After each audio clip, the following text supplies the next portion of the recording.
never sell your Bitcoin. Never, never, never sell your Bitcoin. And when it's time to sell your Bitcoin, you won't need to. You'll just borrow against it. Hey everyone, welcome to the Coin Stories podcast. I'm Natalie Brunel, and joining me this week is CJ Konstantinos. He is the founder of the People's Reserve, a startup in the Bitcoin community. Excited to hear all about it. CJ, thanks for joining me. Well, thank you so much for having me. It's an absolute honor to be here. I'm actually kind of a fan of yours. I love how you go on mainstream media and you just destroy those people with the best Bitcoin arguments that come in a 2-3 minute clip. It's an amazing thing that you do.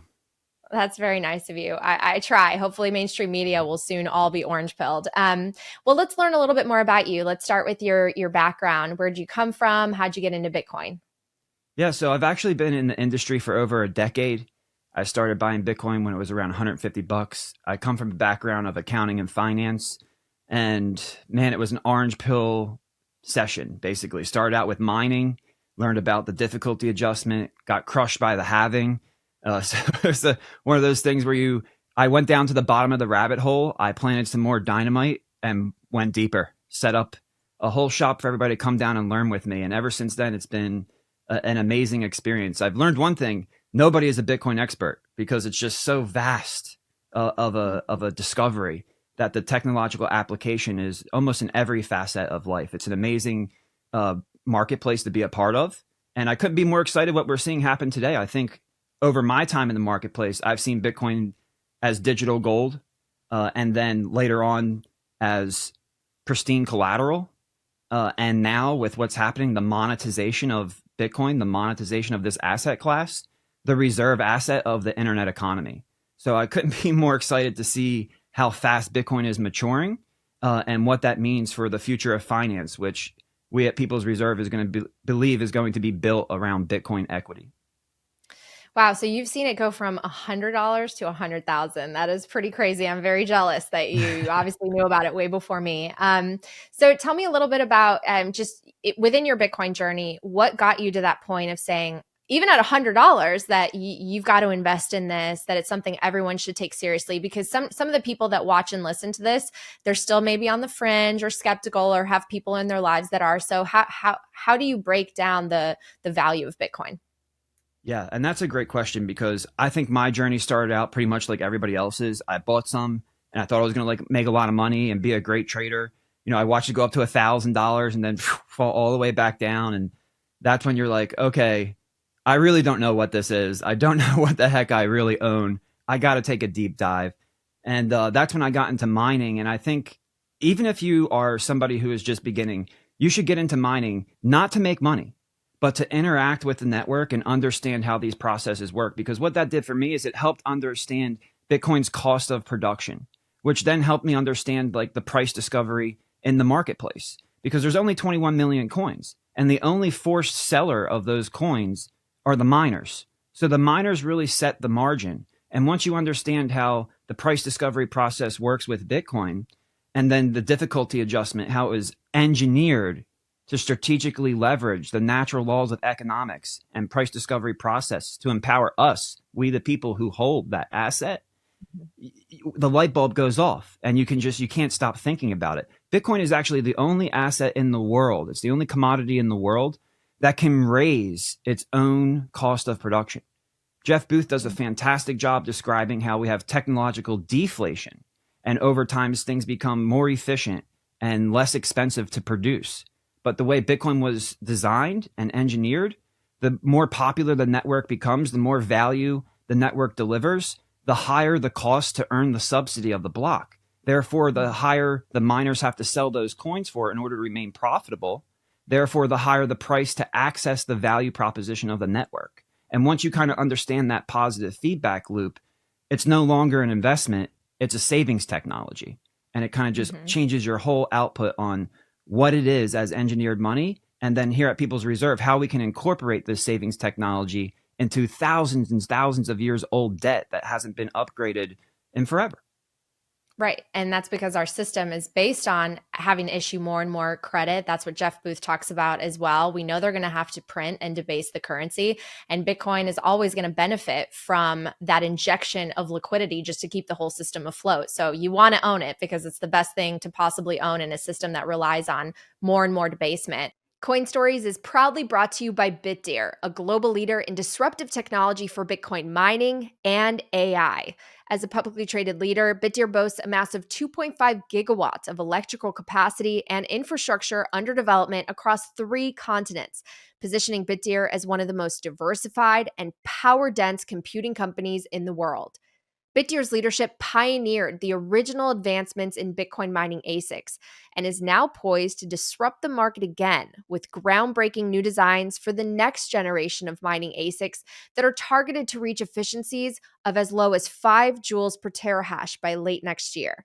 Now they're leveraging years of expertise in data center and cloud management into high-performance computing through a partnership with NVIDIA. Join Bitdeer in reshaping the world of Bitcoin mining. Learn more at bitdeer.com and explore how they are pioneering the future today. First of all, introduce the audience to what the People's Reserve is and what problem are you trying to solve? Yeah, so People's Reserve is a market maker for we the people. I've been a market maker for the past 8 years with Bitcoin and decentralized finance. So I do think that, let me get this out of the way. I'm a Bitcoin maxi. Bitcoin is money. Nothing else is money. And anything trying to compete with Bitcoin is an absolute scam. But things that are built around Bitcoin, with Bitcoin being the pristine form of collateral of this new financial marketplace where we have true free interest rates. In other words, interest rates based on the supply of money and the demand for loans and the risk of the counterparty versus a small group of men who use price controls and state the rate of interest for anchor rates. That's what's happening here. We're seeing a new economy, and it's the only economy in the world. It's an aggregate economy of all the countries and all the peoples. No one country can outcompete it or control it. And it's an aggregate economy that allows us to price money without any centralized authority telling us what a price point should be. And the freedom that comes with that creates better incentives than a centralized price controlled economy. And that's why we see what's happening right now. The time that we're alive, Natalie, is absolutely amazing because it's not just a new emerging digital asset class. We are now experiencing the monetization of this asset class. When the federal government comes out, and whether it's by Trump's executive order or whether it's by Loomis's law, that we have a strategic Bitcoin reserve, and then later that we're accumulating to that strategic Bitcoin reserve, that's how it happened with gold. So that's what's happening now with Bitcoin. So a lot of people might feel, oh, Bitcoin's at 100,000, I'm late. But, at $100, I felt I was late too. So that feeling is never going to go away until you truly understand what this asset is. And then once you understand the game theory that gets kicked off by the United States government, the federal government starting a strategic Bitcoin reserve. Well, the federal government is not the state government. So now the state governments are going to need to start strategic Bitcoin reserves. And I believe Dennis Porter said that next week he's going to be releasing an announcement, which I think over 10 states are already moving forward with this legislation, and it's going to continue to compound. But I'll go one step even further, Natalie.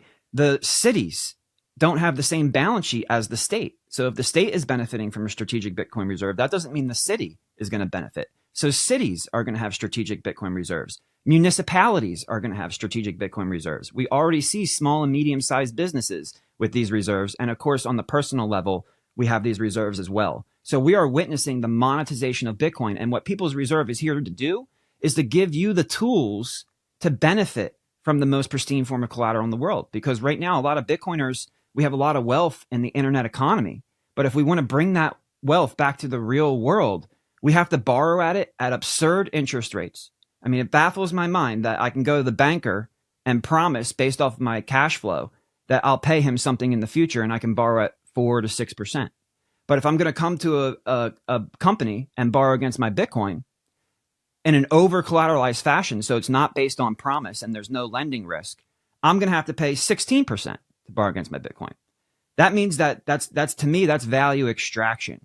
And People's Reserve is not built with the fiat mindset to extract value. We are built with a Bitcoin mindset. We're built for a Bitcoin standard where you have to deliver value. And the way we deliver value is by offering you these tools that yet let you leverage your Bitcoin not leverage in a way where you're trading against it and you can get liquidated, but where you can borrow against your Bitcoin and unlock some of that trapped equity to increase your standard of living and quality of life in today, right now, without having to sell and incur capital gains tax. So this is what People's Reserve does, and this is what our focus is to deliver value to our customers with these tools that have never really been offered to the marketplace ever before, such as our self-repaying mortgage and our Bitcoin bonds that enable Bitcoiners to benefit, that empower those who have been responsible to save the purchasing power of their time and energy in Bitcoin, a savings technology. I want to dig into these solutions, especially the mortgage side, because I know a lot of Bitcoiners who listen to this, they want a house. Carla and I were just having this discussion on Bitcoin Twitter because both of us really want a house. You can't live in your Bitcoin. So I want to hear about your products. But first, can we break down very, very specifically and as simply as possible what you actually mean by Bitcoin monetization? Because some of the people listening to this might be familiar with the fact that we've monetized these asset classes like equities and real estate to the point that the value does not match the price. And the home is now people's primary savings account, but that's not a good thing because young people can't afford those homes and it's like falling apart, but it costs $1 million. So for people that hear, ooh, monetization of Bitcoin, that can't be good. What do you actually mean by that? Yeah, so and you really summed that up beautifully. But what we see is that these tools are available when you look at real estate. You can borrow against your real estate. Elon Musk, part of how he paid for Twitter was borrowing against some of his Tesla shares. So all of this equity value that we see trapped within certain asset classes, you want to be able to tap into that value and use it as collateral because the foundation of finance is built on collateral. Right now, the world considers U.S. treasuries to be the most pristine form of collateral because it's risk-free. And it's been classified as risk-free because the U.S. government has the printer. So there's no credit risk. That's what they mean by that. You're always going to get paid your money. But what people and businesses have been finding out, especially since 2020, is, yeah, I'm going to get paid my money. But when I get paid my money, I don't know what the hell I'm going to be able to buy. So that's the inflation risk. So Bitcoin monetization is redefining the risk within credit markets. And the monetization of Bitcoin is simply the integration of Bitcoin into the traditional financial system and the realization of what Bitcoin is as a collateral. And what's amazing about Bitcoin is it's the best of both worlds. We were on gold. Of course, your listeners know in 71, that was nixed. But one of the biggest problems with gold underpinning the system was that sometimes it would cost more to secure and transport the gold than it would to borrow against the gold, than it would be post the gold as collateral. So now you have to settle that debt with somebody else. You have to transfer this gold across the world. It costs more to do that than it did to borrow against it in the first place. So the solution to that was treasuries, because treasuries are digital, right? Most money is not even printed. These are just typed on a computer keyboard, and those can be settled instantly within a centralized system. So treasuries solved that problem of security and transportation, but it created a new problem, which was the problem that gold solved, which is hardness to the money, because the treasury supply can be expanded at an infinite rate. So you lost the hardness of gold, but you gained the easiness of settlement. With Bitcoin, the reason we call it the most pristine form of collateral is because you get the best of gold with the best of the treasury. It's the hardest asset that humanity has ever known. It has absolute digital scarcity. But at the same time, you have easy, quick, secure settlement within 10 minutes anywhere in the world. So because of that, we're seeing the evolution of the pristine collateral within our system, transferring from gold to treasuries and now to Bitcoin. And these tools are going to be popping up. And People's Reserve couldn't be more excited to be a first market mover in building these tools so that Bitcoiners can benefit from all of that responsible saving they've been doing. I love how you just phrased and explained that. And I want to put an exclamation point on something CJ highlighted, which is that treasuries, long seen as the risk-free asset, they now carry two risks. Number one being the biggest, I would say the duration risk, the debasement, the inflation, the fact that your money's just going to have its purchasing power destroyed. But it also now increasingly has default risk as we continue to just abuse the money printer. So really, we need something better to underpin the system. And what better asset than Bitcoin? We're still not there yet with people understanding it, but it seems like with all these discussions of a U.S. strategic Bitcoin reserve, maybe even America is coming around to this idea. Are you surprised by this? Do you feel like there might be a hidden agenda that we should be a little bit concerned about, or is it all bullish to you? I'm completely blown away that the 15 years is a very short amount of time. Go look back, and if you study financial history, what your listeners will find is the time it took to go from yapstones and seashells to something else is way more than 15 years.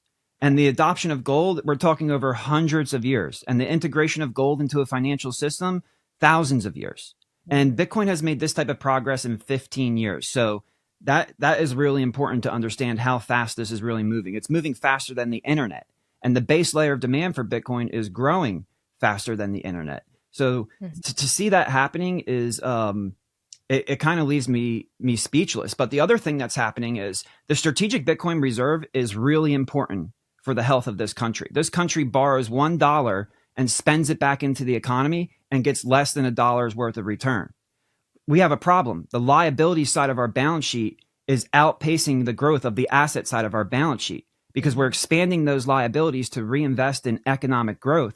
But the economy is not growing at the pace that is taking care of these liabilities. So the deficits grow and the amount of inflation required to run the government continues to increase. And we see that trickle through those duration risks you were talking about.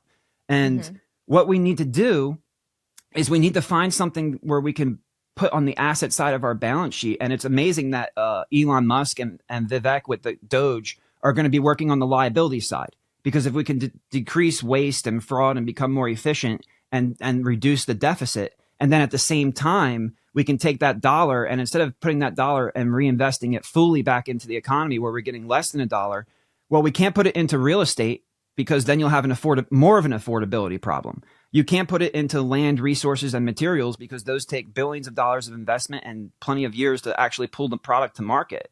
But now you have this new magic internet money where you can put $1 into it and get more than $1 worth of return. So the strategic Bitcoin reserve is part of, I believe, Trump's strategy to recapitalize the republic. And what's so amazing about it is that when the government buys those coins, that if you read the law, they put it into the reserve. They can't touch those coins for 20 years. And then if they sell those coins, they can only sell 10%. And then the proceeds have to go to pay down the debt. Now, that is a very smart and genius legislation that I hope gets passed through immediately. However, I think we also need the Bitcoin recapitalization fund. We need a small portion of what we're putting in our strategic Bitcoin reserve to not have the handcuffs. We need to be able to financially innovate. We need to take engineered money and plug it into our economic, fiscal, and monetary policies in order to empower we the people. Because it's not the government's balance sheet. It's our balance sheet. We need to get in there and make sure that our balance sheet is working for us versus not doing that. And that's what I'm so excited about, because it's not just the pace of adoption, but it's the potential to completely swing the pendulum to the other side where we, the people, are being empowered rather than the government agencies. This episode is brought to you by Casa. As some of you know, I recently updated my self-custody, and Casa makes self-custody so easy even if you've never held your own keys or used multisig before. Casa has a state-of-the-art app and live experts standing by to guide you every step of the way. For those with large Bitcoin holdings, Casa just rolled out a new service. It now offers a holistic security advisory service. As a private client, you'll get a 7-step security overhaul, personalized consulting, and your own private emergency line for expert help when you need it most. Get 10% off your Casa plan at casa.io/Natalie. Next up, Speed, the fastest growing Lightning wallet in the world. Send and receive Bitcoin, swap with stable coins, and even snag gift cards to earn rewards, all in seconds. Download Speed via the QR code or the link in my show notes and use code COINSTORIES10 for 5,000 free sats. And finally, are you ready to take control of your wealth? The Bitcoin Way is here to empower you. Learn how to take full self-custody and eliminate all counterparty risk. Set up a node and become the master of your own transactions and enjoy true autonomy. And upgrade your cybersecurity and protect your online privacy like I did. The Bitcoin Way specializes in personalized one-on-one training to help you become fully self-sovereign. Schedule a free consultation today. All right, back to the show. So when the government borrows $1, spends it into the economy, I mean, a voter might hear that and say, that's a great thing. You know, we need more programs, we need infrastructure, we need better education. Why are you saying that when it spends the dollar, we're actually not getting an equal dollar in return in terms of value? And how does Bitcoin fix that? Yeah, and that's best seen in our debt to GDP ratio. because if the economy was outpacing the growth of our debt, then that ratio would be looking better, not worse. But it continues to grow. So you hit a spot. Like, I think if you look at government jobs, one of the biggest things right now is, hey, what if Elon gets in there with Doge and starts cutting government jobs? Well, what does that mean for the Federal Reserve, who's data dependent, when all of the job numbers aren't as puffed up as they would be because the government jobs are now disappearing? Does that mean they're going to have to pivot on their cutting cycle? Does that mean that the neutral rate is way higher? And then what does that mean for duration risk? Can we see the 10-year, which is a prime rate anchor, move up to the 6 to 8% range? I mean, if you think the net interest expense right now is expensive, wait to see what happens if they lose control of the yield curve. There are big things at play right now that these decisions are going to could change the course of American history. So we got to get in there and make sure the right decisions are being made. And by the way, just one more thing, because I would really appreciate, I actually had the honor of being nominated to sit on RFK's Council of Economic Advisors. So if your listeners could, you could put the link below to go vote and leave a comment for me, because if I get in there, and it's an honor to be included with some of the names like Ron Paul, Catherine Austin Fitz, Dr. Peter Navarro, and then CJ Konstantinos. Sometimes I look at the screen, I'm like, how'd that happen? Wow. But I don't know any more about finance, money, and banking than anybody else that would sit on the panel, but I do know a lot about Bitcoin.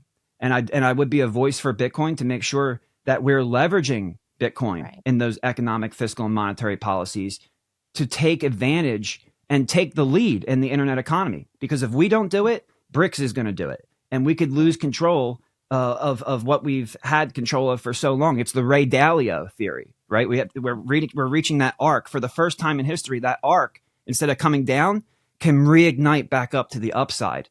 And Bitcoin gives us that potential, and we need to make sure we're taking full advantage of it. Oh, that's really cool. I was so impressed with RFK Jr.'s understanding of Bitcoin when I went to the last Bitcoin conference. He really put in his homework. His speech was so compelling and thoughtful.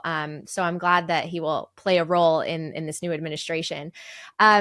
Let's talk a little bit more about the self-paying mortgage. Sounds too good to be true. And again, I'm someone who eventually would love to have a dream home thanks to the appreciation of Bitcoin, but yet I'm not supposed to sell my Bitcoin. So what's your solution here? Yeah, absolutely. Never sell your Bitcoin. Never, never, never sell your Bitcoin. And when it's time to sell your Bitcoin, you won't need to. You'll just borrow against it. And that's what's so critical here. That's why these tools are so important. We don't want you to have to give up generational wealth to get shelter for just one generation. So the self-repaying mortgage is really designed to empower those who have been responsible savers of Bitcoin to tap into that equity in order to not have to worry about their credit score. I mean, when you come and get a self-repaying mortgage, there's no credit score because money talks. So it's the Bitcoin that you bring to the table. And I think maybe the best way to do it is just a quick example. Let's say you want to buy a $1 million home and you're going to put $200,000 down. You're going to borrow $800,000. Well, in order to initiate the self-repaying mortgage, you're going to need to put down at least $800,000, the same amount of money you're borrowing. So if you're borrowing 200, you got to put down 200. You're borrowing 8, and so on. And now what happens is there's different thresholds for your loan to value ratio. So if you're at 100% collateralization, meaning you borrowed 800,000, you put 800,000 down as Bitcoin collateral, the first important thing to note is you're not borrowing against your Bitcoin. We're not taking your Bitcoin and borrowing against it in the background or arbitraging a borrow rate with some other banking partner. No, you're borrowing from the reserve of money that's being used for we the people. And you're going to be able to borrow at a rate that's relative to the supply of money, the demand of loans, and the risk of the counterparty. But what you've done by posting Bitcoin collateral to the tune that's equal to the debt is you've pretty much eliminated our risk. If you default on your debt, we don't have to go through that entire foreclosure process. We just sell your Bitcoin. And that's the only time you could ever lose your Bitcoin. So even if the price of Bitcoin goes down, what happens is your loan to value ratio will decrease and you'll enter into a new interest rate threshold. So your interest rate will actually increase as the value of your Bitcoin decreases. So if you post Bitcoin, we go into a bear market, you don't have to worry about losing your Bitcoin because People's Reserve is not here to buy your liquidated Bitcoin at a discounted price. We're here to empower you with new financial products the world's never seen before.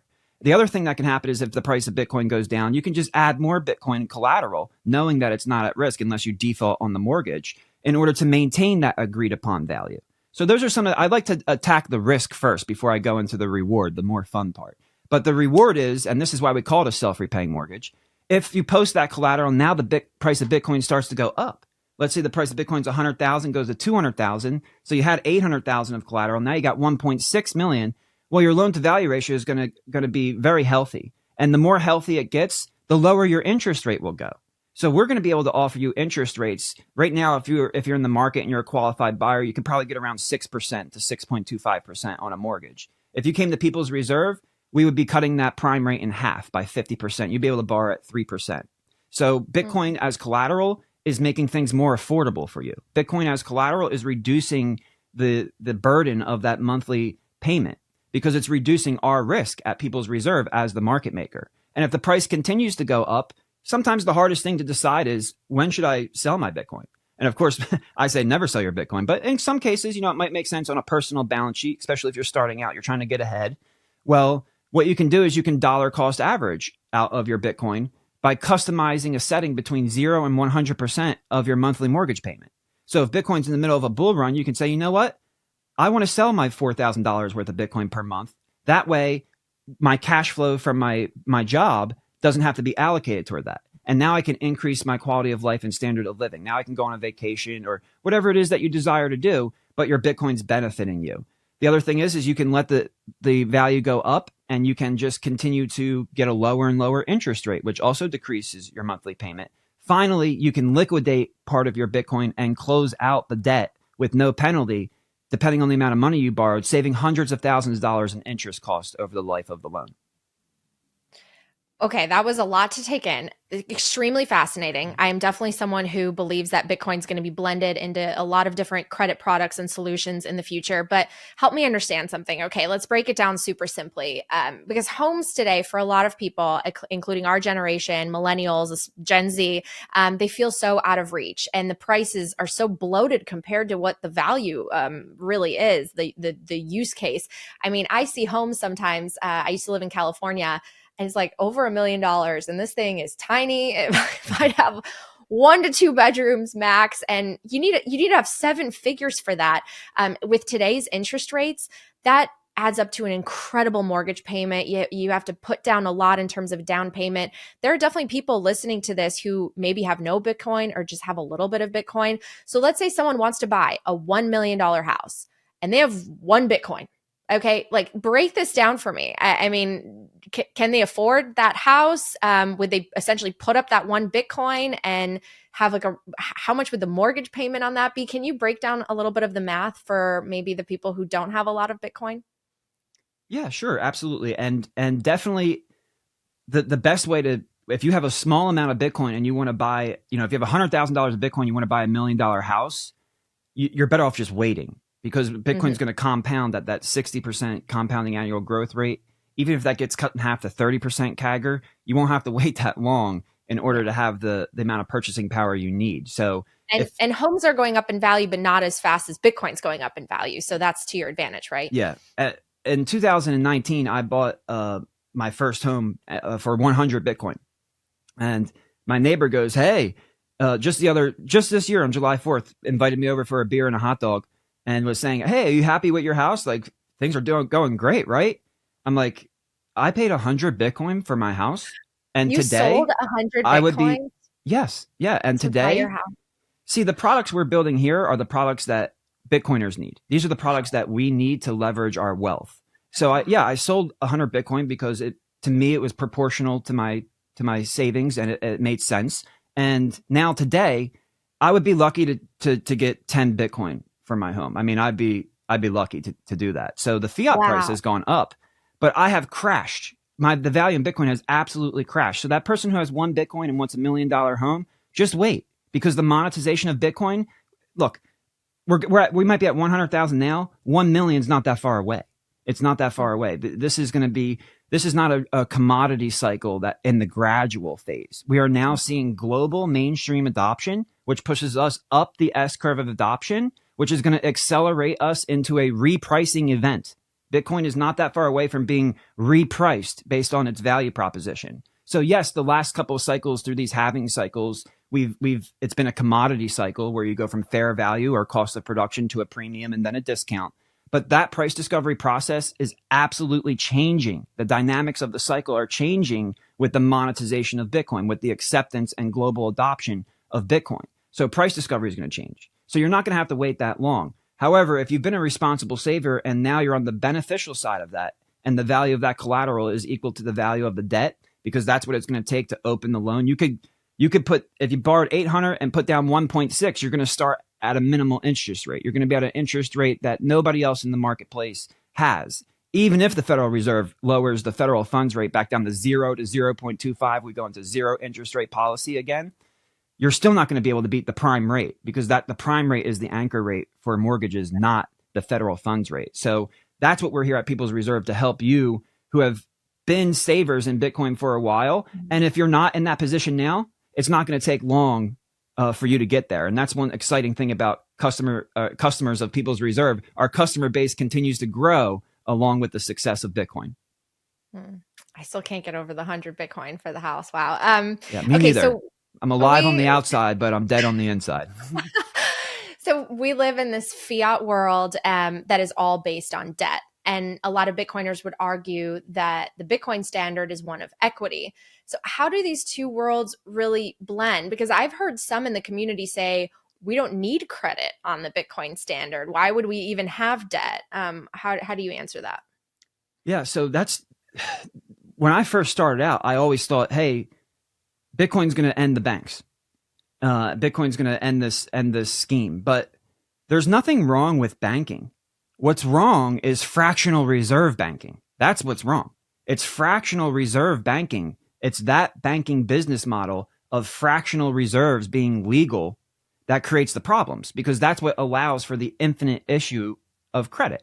But if you have something that is non-fractional reserve, if you have collateralized credit markets like you see in Bitcoin, in the free market internet economy of decentralized finance, now you have a healthy credit market. Now you have a credit market that if it gets too far ahead of itself, the leverage in the marketplace is obvious. And what happens is you get a credit washout, you get a reset. I would actually say that that's exactly what happened just the other day. Bitcoin price went up to like $104,000. Everybody and their mother decided they wanted to go long Bitcoin with leverage, because once we broke 100, we're going to go to 108 and then 120 and 125. And then all of this leverage credit, Bitcoin drops all the way down to 92,000. All of that leverage credit gets washed out.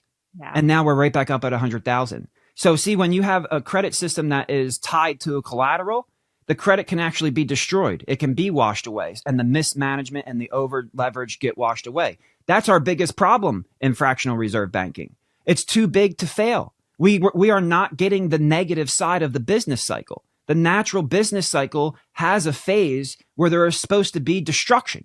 It has a phase where there's supposed to be deflation, and prices are supposed to come back down. You know what that does? When prices come back down, demand increases. And that's where the economy can really start to rebound. That's the crux of the problem right now. We are stuck in an inflationary recession. Everybody is waiting for a recession, but they have said that a recession means prices equal lower. Well, no, look what happened in Venezuela. They did a demand destruction campaign that was so effective that people only wanted water and food, but the prices still went up because the source of inflation was not the economy. It was the abuse of the currency. It was the abuse of credit extension of those debt notes. And that's what's happening. So those people are right in saying that, yeah, we don't need a fractional reserve credit system that allows for infinite credit creation that's too big to fail with no reset. I agree. But we do need a healthy credit market that's tied to a pristine form of collateral that allows for and mandates the destruction of paper Bitcoins. Look no further than Sam Bankman-Fried and FTX to understand if you're going to sell paper Bitcoins, you can get away with it for a little bit. But when the chickens come home to roost, if you don't have the money, you're going to be liquidated. There's no such thing as too big to fail. You're going to be destroyed. And that's a healthy credit market, and that's a healthy credit cycle. And we can get that going again if we embrace Bitcoin, especially with a Bitcoin recapitalization fund. Oh, that's so true. Everything you just said. It's fascinating. I mean, I have friends who think that because of the outcome of the election, suddenly all prices will come down and we will see deflation. And it's like, no, if you understood how the monetary system works, you would understand that they need the inflation. And once it hits a certain level, it's very difficult for prices to come back down, especially in the things that matter the most. And they're going to need to continue to print more. Hopefully, Bitcoin can bring some sanity into this whole situation. But I'd love to get just your macro forecast because there are so many moving parts to this, and the macroeconomic background, I think it can be confusing. They tell you the economy's strong, but yet they're creating jobs basically only in the public sector. A lot of people are struggling. Credit defaults are up. Everyone's putting everything essentially on credit cards just to afford life. How is that going to work as this administration takes office? Do you expect things to sort of crash up like some analysts say? And how will the average person afford life if that happens? So that's actually one of my biggest fears before the election, that we were going to move from an inflationary recession to a hyperinflationary depression, where prices were going to crash up and things become so unaffordable that the economy just slows down to nothing. It's like what happened in Venezuela. I was saying they only had the water and the food, but prices still went up because the economy, you can destroy the economy. It's not going to fix the issuance of new currency units. You have to kill it where it's coming from. So before the election, I was afraid that, we would get into a situation where trust could be lost, because the only real difference between inflation and hyperinflation is trust. It's the trust of the people who are using the currency. If they lose that trust, there's nothing you can do to convince them. The economic textbooks would like to think, oh, once we hit a 50% month over month, that's hyperinflation. No, you cannot define it with mathematics because it's a social structure. And and whether you're in Greece or Rome or Weimar Republic, when trust was lost, that's when they moved from inflation to hyperinflation. Well, I think with the new administration coming in and with the strategic Bitcoin reserve and potentially a Bitcoin recapitalization fund, we're actually pivoting on that trust trend. The trend that, how much have you trusted the government? You trust the government more yesterday or more today? The trend has been very clear. Trust has been being lost. But with this pivot and the pendulum potentially swinging back to the other side, we could rebuild trust. And now what we can do is we have two tools. We have money and we have currency. And people mistakenly think that the dollar is money, but it's not. It's just currency. It's just a medium of exchange. So now it's like saying I have a nail and I have a hammer. Well, they're both good tools, but one without the other doesn't work that good. When we use money and currency together, we can actually move forward. And I think that's what we're going to do. We're going to use Bitcoin as the pristine collateral, borrow currency against the Bitcoin, allow the government to try to spend the way out of its bad decisions, but at the same time, protect our balance sheet, because the more money that they spend, the more value is driven into the Bitcoin asset class. And the more value that goes into that asset class, the more value we have on the asset side of our balance sheet. So finally, we can expand currency units, but then get a return that's greater than the dollar expansion on the asset side of our balance sheet. The economy wasn't cutting it. So this technology, this savings technology, isn't just for we the people, but it's actually applicable to businesses, funds like the Social Security Fund. Pretty much everything that you see in the government budget can actually turn around if we properly design policy to leverage the power of Bitcoin. And for that reason, I've never been more hopeful. I really do think that this is the best chance we have to stop the Ray Dalio arc from falling and letting another superpower take control of the world of finance. And we could reestablish our dominance for another 250 years more.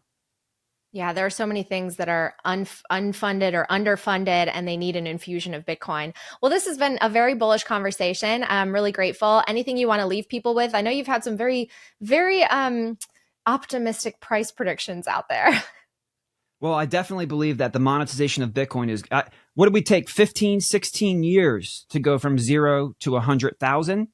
I think it only might take 15, 16 months to go up from 100,000 to 1 million. And it's going to be accelerated once Trump is inaugurated and once the strategic Bitcoin reserve becomes official.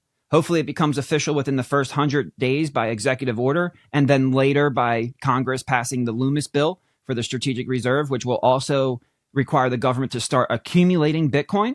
And then that is the official start of nation state game theory. So the amount of perpetual funds flow, let me tell you, The government doesn't care what price they're going to pay for Bitcoin. They do not care. If they're going to buy 200,000 Bitcoin per year for the next 4 or 5 years to accumulate 1 million Bitcoin, they won't care. They're going to be like another Michael Saylor. He doesn't care. He's happy buying the tops all day long because he knows it's a saving technology that turns that top over the course of time into the next bottom.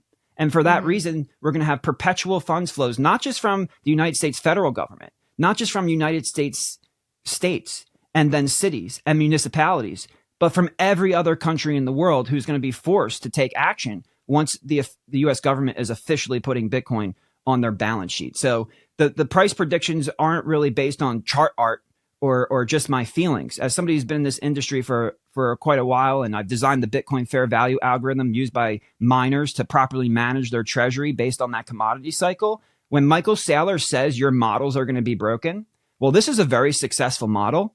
It's going to be broken because we are not in the gradual commodity phase anymore. We are now moving into repricing. We are now moving into the S curve of adoption. So the entire marketplace dynamic is going to change. So the price predictions are always fun to talk about, but what's more important than the tops are the bottoms. And Bitcoin was strategically designed to keep putting in those higher lows, and that's what makes it a saving technology, and that's what's so exciting about it. And that's why when you incorporate it into debt, you can change the foundations of finance. We've re-engineered money, and now at People's Reserve, we're going to re-engineer debt. Well, that's a wonderful place to leave it. I hope everyone gives you a follow. CJ Konstantinos. I think you're underfollowed. So we got to give you some more followers. We'll put your information in the show notes. And thanks so much for taking the time to join the show. Oh, thank you so much. It was an absolute pleasure to be here. Thank you so much for checking out this episode of Coin Stories. Make sure you're subscribed to the show and hit that notifications button so you never miss any new content. Also, check out our weekly free newsletter at thenewsblock.substack.com. This show is for entertainment and educational purposes only. Nothing should constitute as investment advice, and you should always do your own research. I'm always open to feedback and guest suggestions, so please feel free to reach out at info@talkingbitcoin.com. I'll see you next time.